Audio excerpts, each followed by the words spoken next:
नमस्कार, राष्ट्रबोध से मैं पवन केसवानी। आज शिक्षक दिवस है।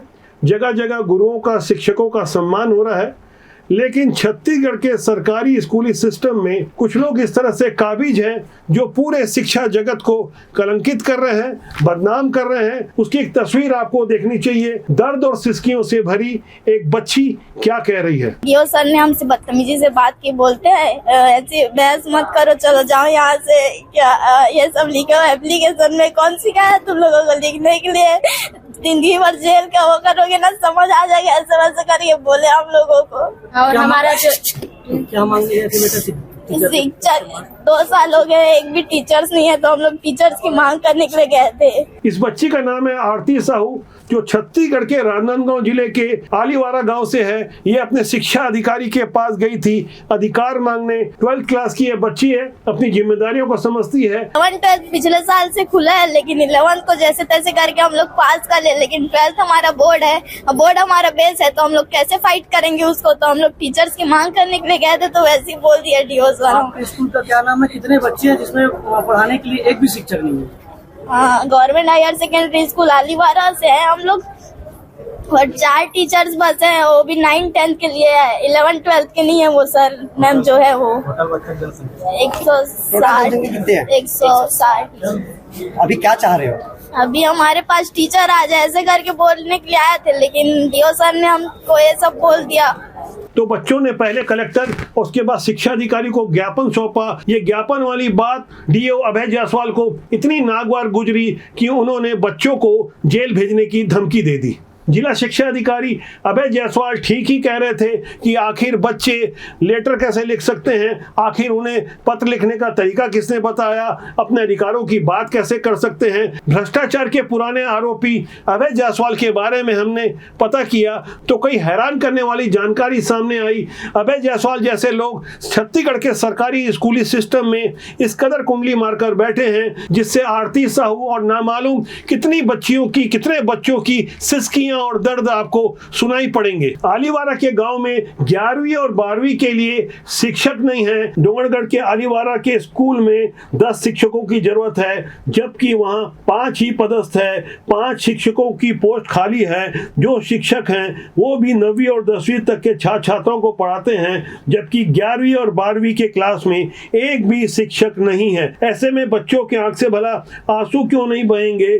जो भारत का भविष्य है वो याचना कर रहे हैं।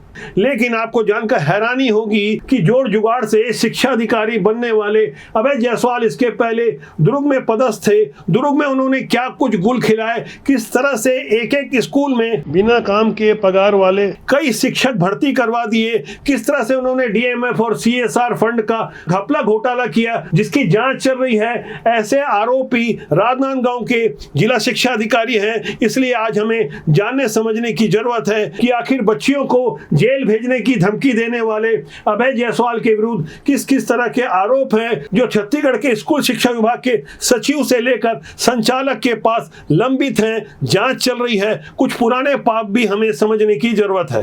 एक एनजीओ प्रबुद्ध नागरिक मंच की ओर से दिनांक 8 जुलाई 2024 को स्कूल शिक्षा विभाग के सचिव को एक पत्र लिखकर दुर्ग जिले के पूर्व शिक्षा विभाग के अधिकारी अभय जायसवाल के विरुद्ध बेहद गंभीर शिकायतें की गई है, जिसकी जांच चल रही है। राजनांदगांव के डीओ अभय जायसवाल के विरुद्ध शिकायत है कि उनके द्वारा दुर्ग में पदस्थ रहते हुए जिला खनिज न्यास मद यानी डीएमएफ की राशि का भारी दुरुपयोग किया गया। इतना ही नहीं, शिकायत तो यह भी है कि अभय जायसवाल के द्वारा 2012-13 में जब वो कवर्धा में डीएमसी के पद में थे, तो वहां भी उन्होंने सर्व शिक्षा अभियान में मिली राशि का गबन किया, जिसके विरुद्ध अभी भी शिकायत ईओडब्ल्यू रायपुर में विचाराधीन है। उपरोक्त गंभीर आर्थिक घोटाले के आरोपी अभय जायसवाल के द्वारा 2022 में दुर्ग जिला खनिज न्यास से प्राप्त राशि का दुरुपयोग करते हुए बालक छात्रावास फरीदनगर भिलाई के अलावा संजीवनी बालिका छात्रावास दुर्ग में बच्चों के नहीं रहते हुए भी कई गुना अधिक दर पर लाखों रुपए की गुणवत्ता विहीन सामान को हाई रेट पर खरीदा गया। यह मामला आर्थिक घोटाले घोटाले और जांच की कार्रवाई के योग्य है। एनजीओ प्रबुद्ध नागरिक मंच की ओर से आगे शिकायत की गई है कि दुर्ग जिला शिक्षा अधिकारी रहते हुए अभय जायसवाल के द्वारा दुर्ग जिले में संचालित स्वामी आत्मानंद अंग्रेजी माध्यम स्कूलों में डीएमएफ मद से पूरी की पूरी राशि खर्च कर दी गई। इस दौरान उनके द्वारा जिला शिक्षा अधिकारी रहते हुए अपने चहेते व्याख्याताओं को ऐसी जगहों में पदस्थ करवाया गया जहां शिक्षकों की जरूरत भी नहीं थी, उन्हें उपकृत किया गया। यानी कुल मिलाकर अभय जायसवाल पुराने आरोपी हैं, गबन के आरोप लगे हैं। मामला ईओडब्ल्यू से लेकर सचिव संचालक हर जगह लंबित है, लेकिन वो बार बार दुर्ग और राजनांदगांव के अलावा अन्य कई प्रमुख स्थानों पर जिला शिक्षा अधिकारी जैसे महत्वपूर्ण पदों पर बैठा दिए जाते हैं। बच्चों के उन्होंने जिस तरह से आंसू बहाए, जिस तरह की धमकी दी, दरअसल कोई ऐसा आदतन आरोपी ही कर सकता है। शिक्षा विभाग के ऐसे अहम पदों पर ऐसे लोगों का क्या काम? सिस्टम के सामने आज हम एक बड़ा प्रश्न खड़ा कर रहे हैं। अभय जायसवाल की तरह छत्तीसगढ़ के स्कूल शिक्षा विभाग में एक और जिम्मेदार अधिकारी की तस्वीर हम आपको दिखा रहे हैं। ये छत्तीसगढ़ के भिलाई शहर के मुस्लिम बहुल इलाके फरीदनगर के प्रभारी प्राचार्य हैं। नाम है इनका नौशाद खान। वैसे तो आदिम जाति विभाग के कर्मचारी हैं, लेकिन बीते 3 दशकों से जोड़ जुगाड़ कर वो स्कूल शिक्षा विभाग में बने हुए हैं। इनके ऊपर लगे गंभीर आरोपों की मैं आपको आगे जानकारी दूंगा, लेकिन पहले जो आप तस्वीर में देख रहे हैं, ये तस्वीर है राज्यपाल की, जिनसे वो सम्मानित हो रहे हैं। भिलाई में 2 सितंबर को एक कार्यक्रम आयोजित किया गया था। एक प्राइवेट रिजॉर्ट्स में एक कार्यक्रम आयोजित किया गया था। वहां नौशाद खान राज्यपाल के हाथों सम्मानित हो रहे थे। आगे मैं आपको नौशाद खान की करतूतों के बारे में बताऊंगा, जो अपराध उन्होंने स्वयं स्वीकार कर लिए हैं। अपने स्कूल की जमीन को मुस्लिम समाज के मुस्लिम मार्केट बनाने के लिए किस तरह से उन्होंने अपने संरक्षण में कार्रवाई की। बावजूद इसके नौशाद खान को राज्यपाल रामेन डेका के हाथों सम्मानित करवाया है। बेहतरीन स्कूल संचालन के लिए विशिष्ट शिक्षक के रूप में नौशाद खान ने कैसा बेहतरीन स्कूल संचालित किया है। फरीदनगर भिलाई में ये कुछ तस्वीरें मैं आपको दिखा रहा हूं। इन तस्वीरों को गौर करें। आप जो दुकानें देख रहे हैं, दरअसल वो एक मुस्लिम मार्केट है। स्कूल शिक्षा विभाग की जमीन पर बना हुआ ये मार्केट है। नौशाद खान जिस स्कूल में पदस्थ हैं, उन्हीं के कार्यकाल में ये पूरा मार्केट बनाया गया है। भूपेश बघेल के शासनकाल में मंत्री मोहम्मद अकबर और कांग्रेस के विधायक अरुण वोरा के ये विशेष कृपा पात्र थे। अपनी स्क्रीन में आप ये पत्र देख रहे हैं, जिसे नौशाद खान ने खुद जिला शिक्षा अधिकारी अभय जायसवाल को लिखा था। उस समय अभय जायसवाल जिला शिक्षा अधिकारी थे। इस पत्र के आखिरी में उस समय के दुर्ग के विधायक अरुण वोरा के हस्ताक्षर हैं, जिसमें उन्होंने उस समय के प्रभारी मंत्री मोहम्मद अकबर के लिए पत्र लिखा था। अनुशंसा की थी कि उन्हें दुर्ग के एक अन्य मुस्लिम बहुल इलाके तकियापारा से भिलाई के मुस्लिम बहुल इलाके फरीदनगर में पदस्थ किया जाए। ये अनुशंसा कांग्रेस विधायक ने की थी। मोहम्मद अकबर को पत्र लिखा था और जिस पत्र में हस्ताक्षर किए थे, वो पत्र नौशाद खान का पत्र था। एक सरकारी कर्मचारी के पत्र में जिस तरह से कांग्रेस के विधायक हस्ताक्षर कर रहे थे, वो सिविल सेवा नियमों के कहां तक जायज है, ये एक अलग अध्ययन का विषय है। लेकिन आगे मैं आपको जो और चौंकाने वाली जानकारी दे रहा हूं, उससे आपको यकीन हो जाएगा कि हमारे सिस्टम में बैठे हुए कुछ लोग किस तरह से एक गंभीर अपराध के आरोपी को सम्मानित करते हैं। ये नकली सम्मान शिक्षक दिवस के दिन आज मैं आपको इस पोल खोलने वाली रिपोर्ट के माध्यम से दिखाने जा रहा हूं। कांग्रेस के विधायक और मंत्रियों के पद पर नौशाद खान का फरीदनगर में ट्रांसफर तो होना तय था, वैसा हो भी गया। लेकिन उसके बाद नौशाद खान ने जो किया उस पर शायद आपको यकीन नहीं होगा। फरीदनगर भिलाई में स्कूल शिक्षा विभाग की जमीन का कुल भूभाग है करीब 9 एकड़, जिसमें अधिकांश में मुस्लिम समाज का कब्जा हो गया है। मुस्लिम मार्केट भी तब बनाया गया जब सितंबर 2022 में नौशाद खान की नियुक्ति हुई। उनकी नियुक्ति के दौरान बड़े आराम से एक तरह से उन्हीं के संरक्षण में ये पूरा का पूरा मार्केट बसाया गया। जिस वक्त इस सरकारी मिडिल स्कूल के बच्चों का हक छीना जा रहा था, उनकी जमीन पर मुस्लिम मार्केट बनाया जा रहा था, उसकी शिकायत एक जिम्मेदार नागरिक के रूप में कोई और नहीं, मैंने स्वयं की थी। मेरी शिकायत पे मुस्लिम समाज के कुछ लोग भड़क गए, थाने में जाकर मेरे विरुद्ध नारेबाजी की। लेकिन हमारे पास पुख्ता कागजात थे, जिन्हें आप अपनी स्क्रीन में देख सकते हैं कि ये जमीन स्कूल शिक्षा विभाग की है, जिसके अधिकांश भूभाग पर मुस्लिम समाज ने नौशाद खान प्रभारी प्राचार्य की ड्यूटी के दौरान बड़े आराम से न केवल अपने कब्जे को कायम रखा, बल्कि पूरा का पूरा एक मुस्लिम मार्केट कॉम्प्लेक्स बना दिया।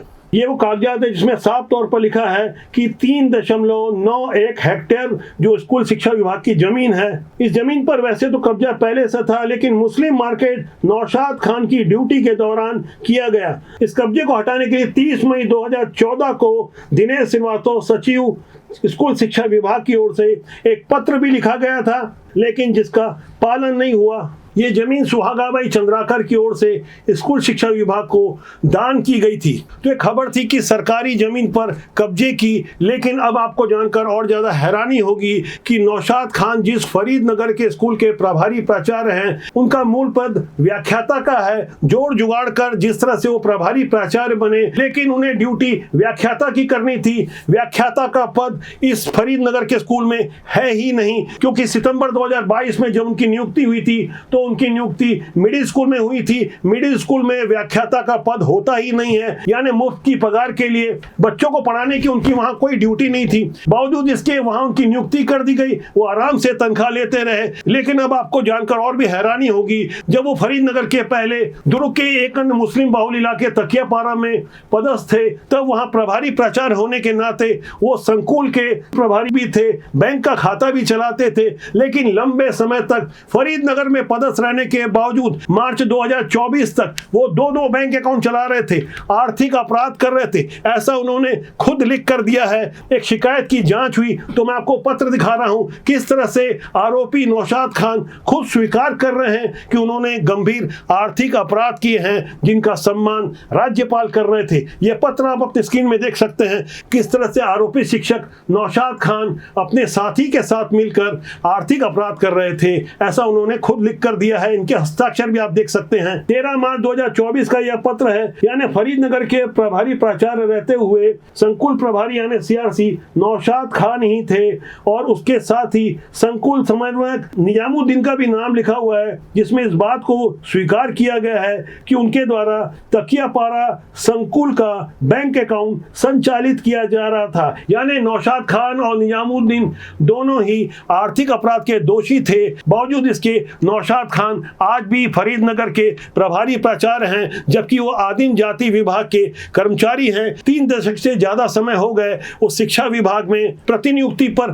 काबिज हैं। किस तरह से जोड़ जुगाड़ होता है, चाहे कांग्रेस की सरकार रहे या मौजूदा दौर में भारतीय जनता पार्टी के किसी विधायक के माध्यम से राज्यपाल के हाथों सम्मानित होने का जोड़ जुगाड़। ये वो तस्वीरें हैं जो शिक्षक दिवस के मौके पर खास तौर से मैंने आपको दिखाई कि किस तरह से राजनांदगांव के डीओ अभय जायसवाल गंभीर आर्थिक अपराधों के आरोपी हैं। नौशाद खान ने भी वैसा ही किया। शिक्षक दिवस के खास मौके पर जहां गुरुओं और शिक्षकों का सम्मान होता है, हमें छत्तीसगढ़ की सरकारी स्कूल शिक्षा व्यवस्था को खोखला करने वाले ऐसे दीमक को पहचानना है जिनसे भारत के भविष्य को खतरा है। आरती साहू जैसी नामालूम ऐसी कितनी बच्चियों की सिसकियां और दर्द बिखरा होगा, जिसे हम कैमरे में कैद नहीं कर पा रहे हैं। इसलिए शिक्षक दिवस के मौके पर हमें कोशिश करनी होगी भारत के भविष्य को संवारने के लिए शिक्षकों के सम्मान के साथ शिक्षा विभाग में घुस आए ऐसे आरोपियों से कैसे भारत के भविष्य को सुरक्षित रखा जा सके। तो आज के अंक के लिए इतना ही। मेरा आपसे आग्रह कि चैनल को देखें, लाइक करें, शेयर करें। राष्ट्रबोध आपका अपना जनमंच है, कमेंट सेक्शन में जाकर अपनी राय जरूर दें, जिससे आपका और हमारा साथ ज्यादा लंबे समय तक मजबूती से बना रहे। नमस्कार।